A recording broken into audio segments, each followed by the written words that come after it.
Hi, my name is Andrew Nickus, and I'm wondering if you had one more day with Charlie, what would you do with him?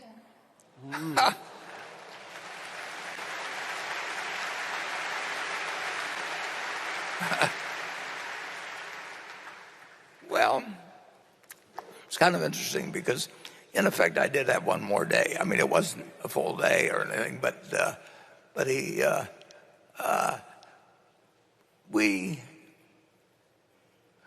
we always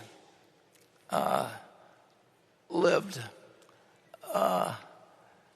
in a way where we were happy with what we were doing every day. I mean, Charlie liked learning. He liked, as I mentioned in the movie, he liked a wide variety of things. So he was much broader than I was, but I didn't have any great desire to be as broad as he was, and he didn't have any great desire to be as narrow as I. But we had a lot of fun doing anything. And, we played golf together, we played tennis together, we did everything together. And this you may find kind of interesting. We had as much fun, perhaps even more to some extent, with things that failed, because then we really had to work our way out of them. And in a sense, there's more fun having somebody that's your partner in digging your way out of a foxhole than there is just sitting there and watching an idea that you got 10 years ago just continually produce more and more profit. So it wasn't, he really fooled me, though. He went to 99.9 years. I mean, if you had picked two guys, he publicly said he never did a day of exercise except where it was required when he was in the Army. So he never did a day of voluntary exercise. He never thought about what he ate.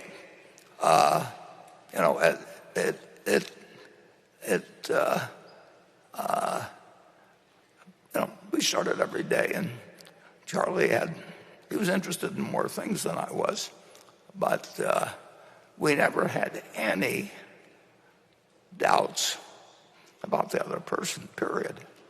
And so if I'd had another day with him, we'd probably done the same thing we were doing the earlier days, and we wouldn't have wanted another. We only had one day. There's a great advantage in not knowing where you're going to, what day you're going to die. And Charlie always said, that just tell me where I'm going to die, so I'll never go there. Well,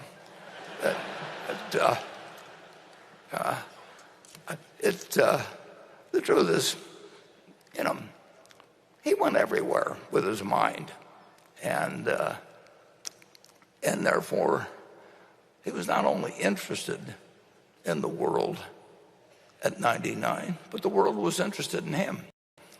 It's remarkable. I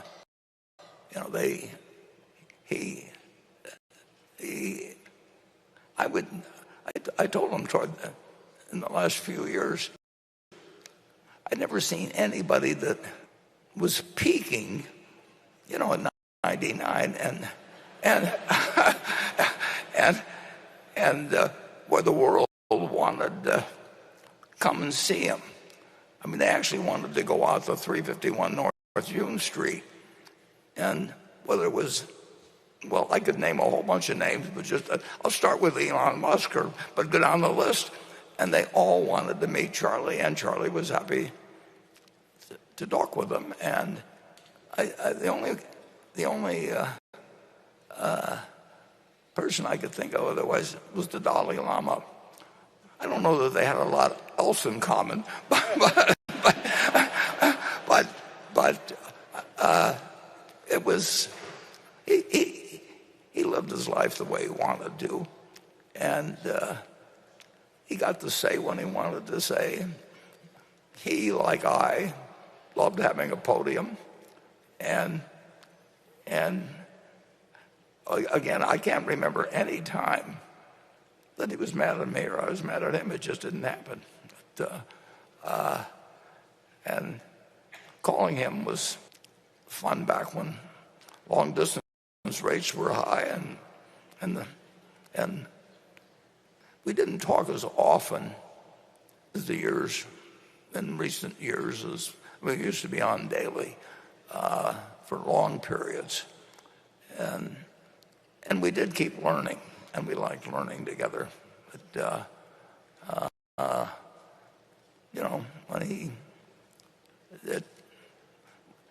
we tended to be a little smarter because as the years went by, because we had mistakes and we had other things where we learned something, and the fact that he and I were on the same wavelength in that respect meant that the world was still a very interesting place to us when he got to be 99 and I got to be 93. So I don't have a perfect answer for you there, but I can tell you the ingredients that would go into.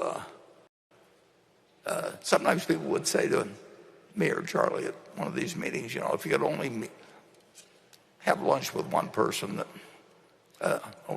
lived over the last 2,000 or so years, who would you want to have it with?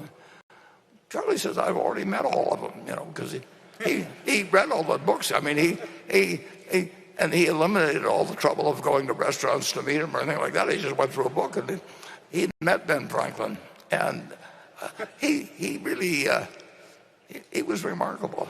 He said he really had no one else to meet because he'd read all their stuff, and he liked Ben Franklin's stuff better than he liked mine. But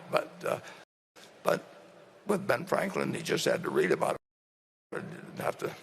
They didn't have to go have lunch with him or anything of the sort. But it's an interesting question. What you should probably ask yourself is that who do you feel that you'd want to start spending the last day of your life with, and then figure out a way to start meeting them or tomorrow, and meet them as often as you can.